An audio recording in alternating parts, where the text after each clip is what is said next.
আসসালামু আলাইকুম। প্রিয় দর্শক, অন্য মঞ্চের আলাপচারিতায় আপনাদের সকলকে আমন্ত্রণ জানাচ্ছি।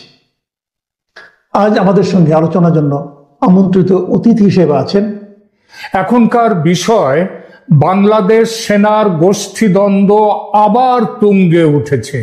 এবার আসরে জোরদার নেমেছেন স্বয়ং প্রধান উপদেষ্টা মোহাম্মদ ইউনূস। আর এই নিয়ে সংঘাত চূড়ান্ত পর্যায়ে পৌঁছেছে সেনাপ্রধান আর প্রধান উপদেষ্টার মধ্যে। সেনা সদস্যদের পদোন্নতির ফাইল বেশ কিছুদিন আটকে রেখেছিলেন মোহাম্মদ ইউনূস, কারণ কিছু পদোন্নতিতে তার সায় ছিল না। শেষ পর্যন্ত সেনাপ্রধান চরম আলটিমেটাম দিলে তারপরে রিলিজ হয় এই পদোন্নতির তালিকা। এছাড়া আছে আরো একাধিক বিষয়, এক এক করে নিয়ে আসবো আলোচনায়। আপাতত শান্তি এসেছে সেনাপ্রধান ও উপদেষ্টা প্রধানের মধ্যে, কিন্তু নিশ্চিত করেই বলা যায় এই শান্তি ওপরে ওপরে ভাসমান অবস্থায়। ভেতরে কিন্তু আগ্নেয়গিরির লাভা জমছে, যে কোনো দিন বিস্ফোরণ হতে পারে।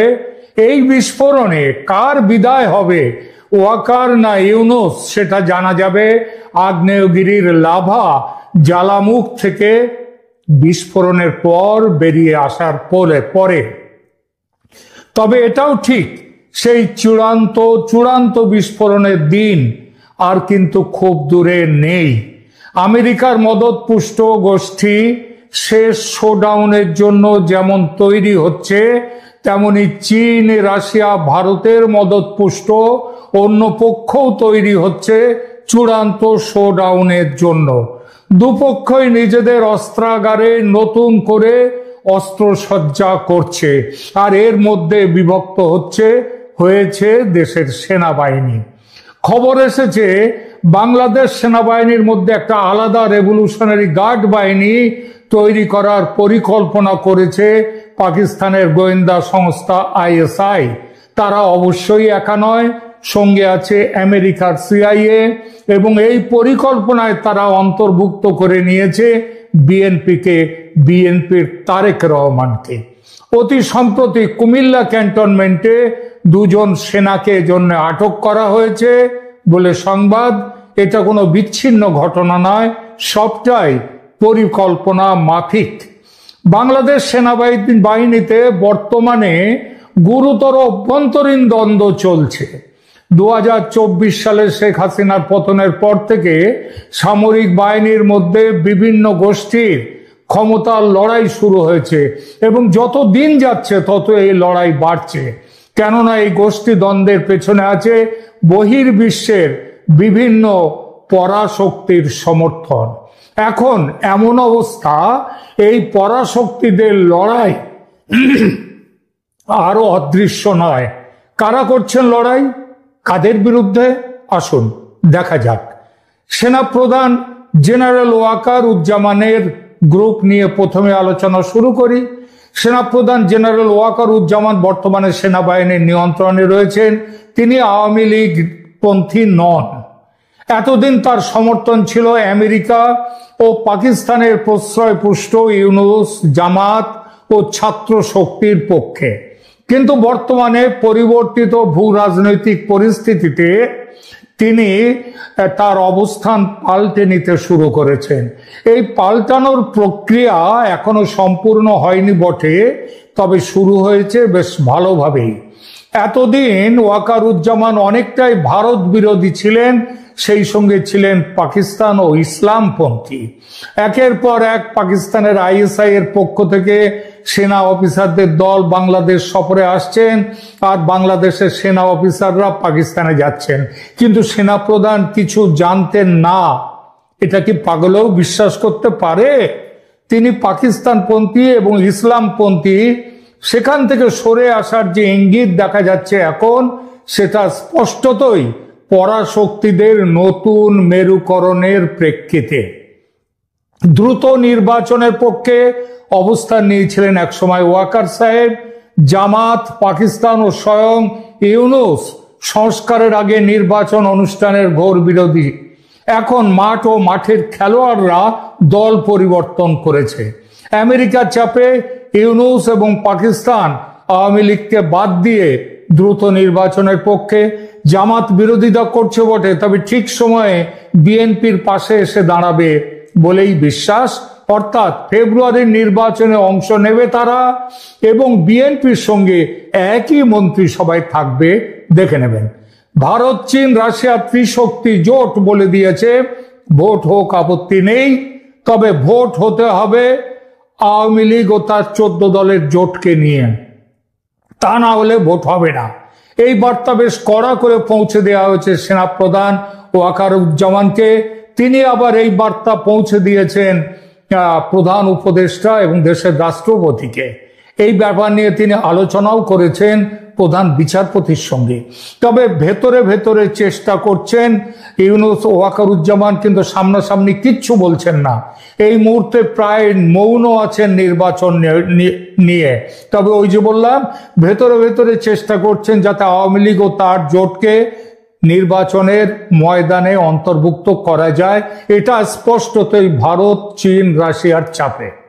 এই বিষয়ে আইনি বাধা অর্থাৎ ইন্টারন্যাশনাল ক্রাইম ট্রাইব্যুনালের বাধা দূর করতেই দেশের প্রধান বিচারপতির সঙ্গে ওয়াকারুজ্জামান দেখা করেছিলেন। একই সঙ্গে জাতীয় নিরাপত্তা ও সার্বভৌমত্বের প্রতি নিজের অবস্থান আরো কঠোর করেছেন ওয়াকারুজ্জামান, যার অর্থ নিজেকে ক্রমশ মার্কিন আগ্রাসনের বিপরীতে তিনি প্রতিষ্ঠা করছেন। এটা স্পষ্টতই ভারতের দিকে ঝুঁকে থাকার অবস্থান। দুই, এবার আসি লেফটেন্যান্ট জেনারেল মোহাম্মদ ফয়জুর রহমানের group. Quarter master general lieutenant general Mohammad Faizur Rahman সেনাবাহিনীর মধ্যে পাকিস্তানপন্থী ও ইসলামপন্থী যে মেরু, যে অক্ষ, যে জোট, সেই জোটের নেতৃত্ব দিচ্ছেন। তার কার্যক্রম কি ছিল? সাম্প্রতিক 2025 সালের জানুয়ারি ফেব্রুয়ারিতে পাকিস্তানি আইএসআই প্রধানের সাথে বৈঠক করেছিলেন তিনি। জামাত নেতাদের সাথে তার যোগাযোগ নিয়মিত, কিন্তু জামাত এখন আমেরিকার আগ্রাসনের বিরুদ্ধে অন্তত এই পর্যায়ে, এবং ফলে আমেরিকার আগ্রাসনের বিরুদ্ধে তারা খুব একটা সোচ্চার না হলেও আমেরিকার প্ল্যান যেটা আছে, অর্থাৎ দ্রুত নির্বাচন করিয়ে বিএনপিকে ক্ষমতায় বসানোর যে পরিকল্পনা আমেরিকার, সেই পরিকল্পনার বিরোধিতা করছে এই যে জামাত। এই পরিস্থিতিতে ফয়জুর রহমান বর্তমানে ওয়েট অ্যান্ড ওয়াচ নীতি নিয়েছেন। তবে সেনাপ্রধানের বিরুদ্ধে চেষ্টা করার অভিযোগ আগে যেমন ছিল তার বিরুদ্ধে, এখন চুপ থাকলেও সেনাপ্রধানের সঙ্গে সম্পর্কের উন্নতি কিন্তু হয়নি। বিভিন্ন বিভাগীয় কমান্ডারদের সাথে গোপনে বৈঠক করছেন ফয়জুর রহমান এবং সে বৈঠক এখনো চলছে। এরপরে আমরা আসি লেফটেন্যান্ট জেনারেল মোহাম্মদ সাইনুল হকের গ্রুপ নিয়ে।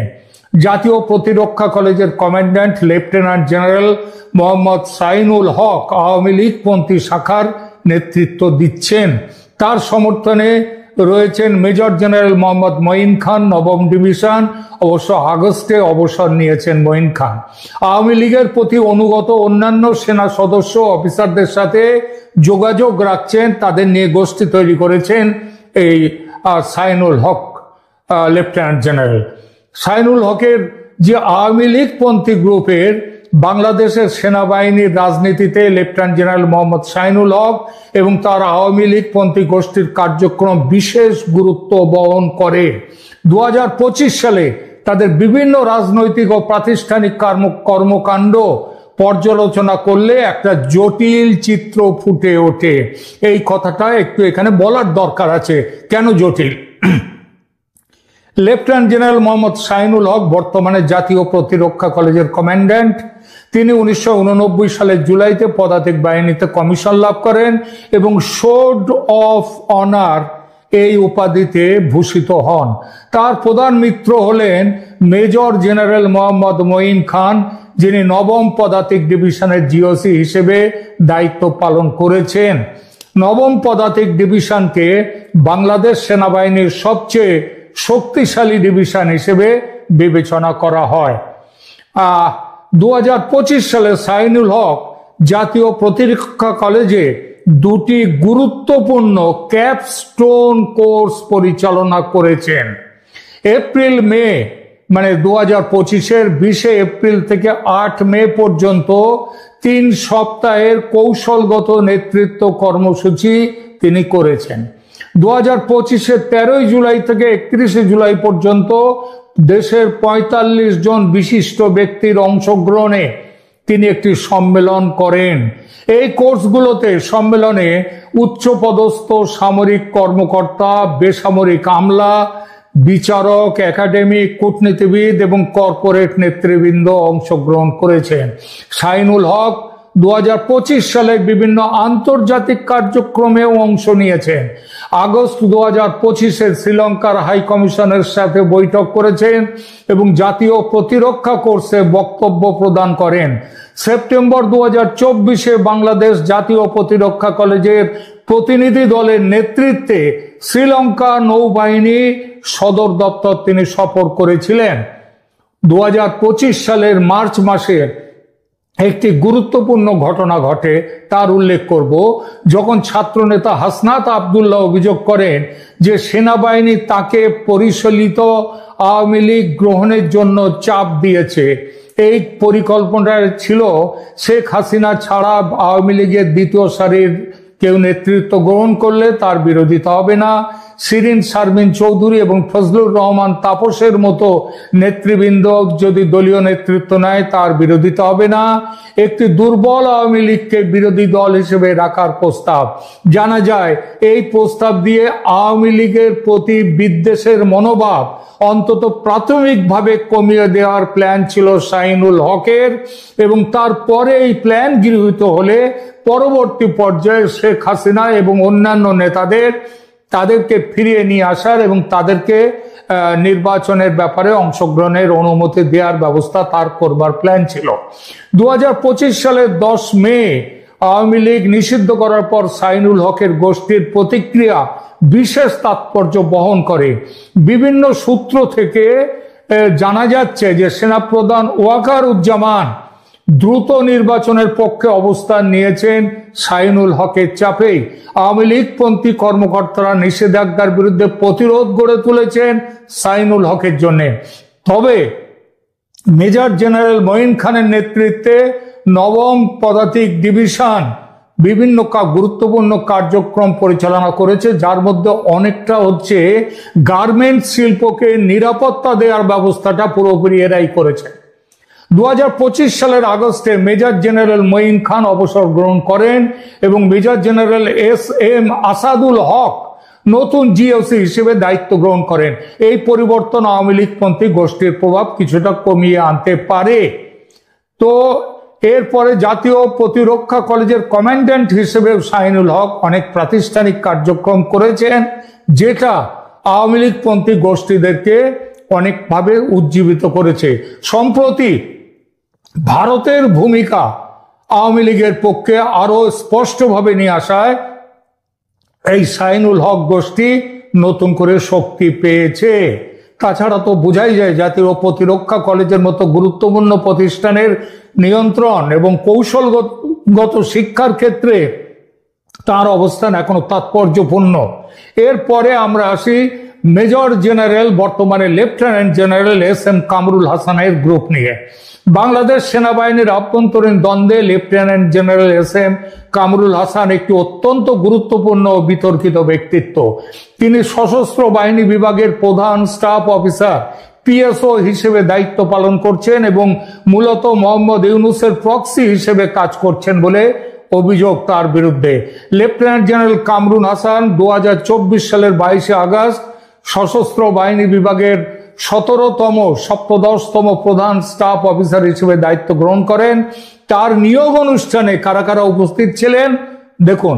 সেনাপ্রধান জেনারেল ওয়াকারুজ্জামান ছিলেন, নৌবাহিনীর প্রধান অ্যাডমিরাল M নাজবুল হাসান ছিলেন, বিমান বাহিনীর প্রধান air chief marshal Hasan Mahmud Khan ছিলেন এবং ছিলেন প্রধান উপদেষ্টা ডক্টর মোহাম্মদ ইউনূস। এটা কিন্তু সহজ কথা নয়। তিনি 1989 সালের 22 ডিসেম্বর পদাতিক কর্মসে কমিশন লাভ করেন। যে উল্লেখযোগ্য পদগুলো তিনি দখল করে রেখেছেন এ পর্যন্ত, মানে তাতে কাজ করেছেন, সেগুলো হচ্ছে বাংলাদেশ মিলিটারি একাডেমির কমান্ড্যান্ট, 66তম পদাতিক ডিভিশনের GOC, রংপুর এলাকার এলাকা কমান্ডার। রাজনৈতিক গোষ্ঠী ও কার্যক্রম ইউনূস এবং কামরুলের একটা অক্ষ শক্তি আছে। কামরুল হাসানের গোষ্ঠী মূলত প্রধান উপদেষ্টা মোহাম্মদ ইউনূসের রাজনৈতিক এজেন্ডা বাস্তবায়নে কাজ করে। এই গোষ্ঠীর প্রধান বৈশিষ্ট্য হলো সেনা প্রধানের বিকল্প হিসেবে কামরুল হাসানকে প্রতিষ্ঠার চেষ্টা, নির্বাচন বিলম্বিত করে ইউনূসকে ক্ষমতায় রাখার পরিকল্পনা, জুলাই ঘোষণার মাধ্যমে সংবিধান বাতিল করার প্রচেষ্টা। যেহেতু বর্তমানে কোনো প্রধানমন্ত্রী নেই, কামরুল হাসান সরাসরি ইউনূসের কাছে রিপোর্ট করেন। এর ফলে তিনি প্রধান উপদেষ্টা রাজনৈতিক উদ্দেশ্যে সামরিক প্রতিষ্ঠানকে ব্যবহার করার সুযোগ পুরো মাত্রায় পাচ্ছেন এবং সেটা তিনি করছেন। এছাড়াও পাকিস্তানের সাথে আইএসআই এর সাথে তার যোগাযোগ ভীষণভাবে স্পষ্ট। 2025 সালে 13 থেকে 18 জানুয়ারি কামরুল হাসানের নেতৃত্বে 6 সদস্যের একটি বাংলাদেশি প্রতিনিধি দল পাকিস্তান সফর করে। পাকিস্তানি সেনাপ্রধান জেনারেল ওয়াকারের আসিম মুনির, পাকিস্তানি সেনাপ্রধান আসিম মুনিরের সাথে ব্যাপক আলোচনা করেন। বাহ্যিক প্রভাবের বিরুদ্ধে দ্বিপাক্ষিক প্রতিরক্ষা সম্পর্ক জোরদার করার বিষয়েও আলোচনা হয়। এর সাথে সাথে আঞ্চলিক নিরাপত্তা গতিশীলতা নিয়েও আলোচনা হয়। আইএসআই প্রধান তারপরেই কামরুল হাসানের পাকিস্তান সফরের মাত্র 3 দিন পর আইএসআই প্রধান লেফটেন্যান্ট জেনারেল আসিম মালিকের নেতৃত্বে 4 সদস্যের একটি দল ঢাকা আসে। এই সফরের উদ্দেশ্য ছিল যৌথ গোয়েন্দা তত্ত্ব ভাগাভাগির নেটওয়ার্ক তৈরি করা।